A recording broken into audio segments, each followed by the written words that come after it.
everyone, it's Megan from Tea Time with Megan. I hope y'all are doing good. Remember, if you like this episode, don't forget to like and subscribe to my channel, Tea Time with Megan. Okay, so today, we're looking at teacups. I love teacups. My happy place. I'm gonna show you all the tips and tricks I use to buy antique teacups or just teacups in general. Tip number 1, have fun. Have fun. There's already so many things we have to do in this world. We have to work, pay bills, we have to do dishes. Yeah, the dishes. It's just so many other things we have to do. If you're from Canada, you gotta pay a lot of tax. So whatever you do, whenever you have free time, make sure you allot it to something that's super fun, that makes you happy. We don't have a lot of access to free time. Our time is usually directed into other places, so make sure you're having fun. That's the first tip I have for you. Tip number 2, make sure you know what you want. Know what you want as a collector. Do you want to shop by color? Do you want to shop by company? Do you want to shop by year? It really depends on what you want to do. And I would sit down and think about it because your teacup collection can get out of hand otherwise. Oh, really? Is that such a thing? I don't know. Not for me anyway. I certainly am always ready and willing to add more teacups to my collection if I find something that I love. I like to collect based on what I like. That's kind of my jam. I love having mismatched teacups on the table, especially during high tea. I love that. Anyhow, so that is generally what I get when I am shopping for my teacups. Tip number 3, make sure the cup and saucer match. Make sure your cup and saucer actually match. Cup that I absolutely love and I'm like, oh my gosh, I'm totally gonna buy this. This is gonna be great in my collection. And then when I look at the saucer and the cup closely, I notice that they don't match. They just somehow got paired in the process of being placed onto the shelf for people to buy. You don't want to get home and find out a cup and saucer that you bought doesn't match, because that would be unfortunate and somewhat tragic. Tip number 4, make sure the cup and saucer are in good condition. You want to make sure that the saucer and the cup is in good condition. So one of the things I like to do when I see a teacup and saucer, I actually like to pick it up with my hands, take a look at it, take a thorough look at it. When you look at a teacup, you want to make sure that the handle and the cup itself is fused together really well. It hasn't been glued or anything. Usually you can tell it's been glued if if you look really closely, you'll see like a line where it cracked and somebody tried to glue it back together. So you definitely want to take a look at that, because that is how you can end up with teacups where they aren't really usable because the little handle won't actually support the weight of the tea. I don't buy any teacups that I can't use. I want to be able to drink out of them. That is the whole point of owning a teacup for me. So I can use them and enjoy them and look at them. Another thing you're gonna wanna take a look at is you're gonna wanna look at the color. If the color is like nice and vibrant, then you know that it's generally okay. Gold is nice and shiny and there's not any blemishes or anything, then you know you're good to go. Some people really care about that. I generally don't. As long as it's like painted on well and I can see most of it, there may be a blemish here and there, but that's okay for me. I don't mind too much. But some people, they do mind, and that is something to take note when you're looking at your teacups. I just wanted to show you a little example of a teacup that I bought. I absolutely love this teacup. I got it at the Antique Freelton Mall near Freelton in Ontario. Okay, as soon as I saw this teacup, I absolutely loved it. I don't really need any more teacups, but it just, I don't know, when I saw it, it spoke to me. However, there are some things with this teacup that I know if it was a serious collector, they probably wouldn't have chosen this teacup to take home. I'm just gonna show you that now. So these are things that I've noticed in the teacup, but it's okay for me. Like I said, I'm not a serious collector. I just collect based on what I like. So like one of the things that I noticed about this teacup, you may not be able to see it, but there is a white spot in the pink line closest to the birds with the white center.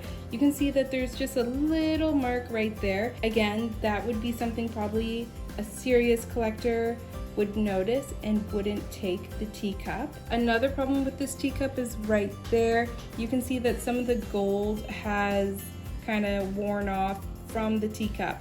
So again, there are things within the teacup that I know a serious collector would not take this teacup, but I absolutely loved it. Also, take your finger, run it along the edge.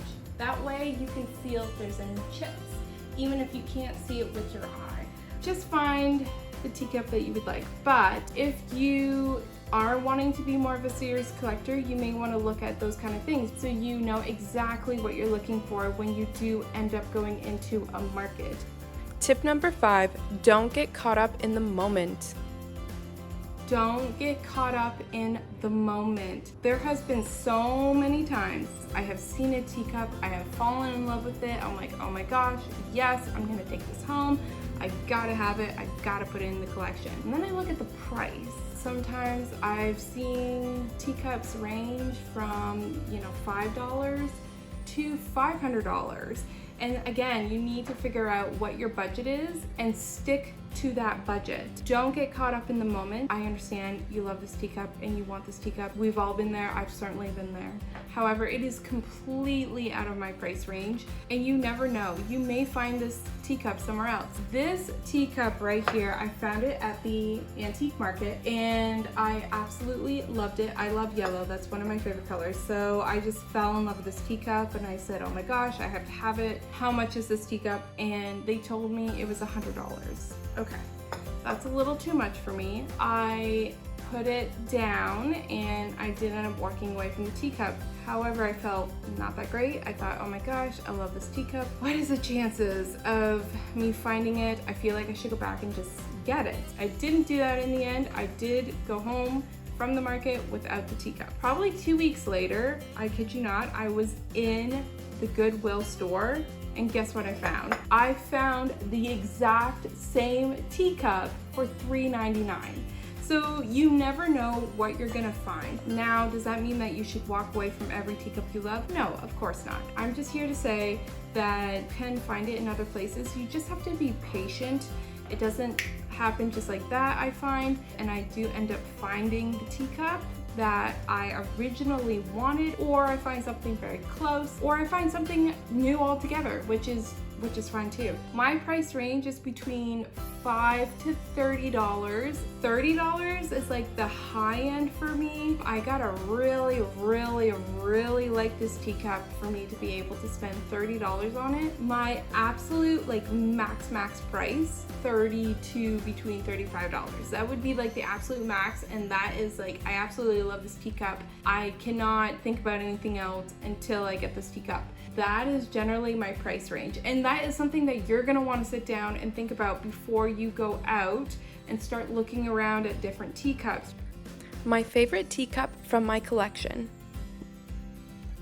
I have to say, my absolute favorite teacup out of the whole collection is this one. Now, I love this teacup so much, I cherish it probably the most. Nobody else can use this teacup except for me, and the reason why I care about it so much is this was actually the very first teacup I ever bought. This is a teacup that started the whole collection. This one right here, I remember I paid $16 for it, plus tax. Canada, that's what we do here. And this is where my love and joy of teacups all started, with the dog with the green rim. I bought this teacup years ago. I absolutely love it, and it's just a great little teacup to have. I personally love going to antique markets because they're just so unique. You never know what you're gonna find. Generally speaking, there's like a whole bunch of mismatched teacups, which is totally my jam. That's me in a teacup. I just love mismatched teacups, and that's kind of where I like to go. Some of the places that I do go is the Freelton Antique Market, and every booth has something different, generally speaking. Also, I really like going to the Aberfoyle Antique Market in Ontario as well. They have great vendors, and they also have like lots of different teacups for you to take a look around. All right, so that's the tips and tricks I use at different teacups. So if you enjoyed this episode today, don't forget to like and subscribe to my channel, Tea Time with Megan, because there's just going to be so much more fun stuff coming out, and I would love for you to be there. So until then, take care of yourselves, have fun, and I will see you on the next episode. Bye for now.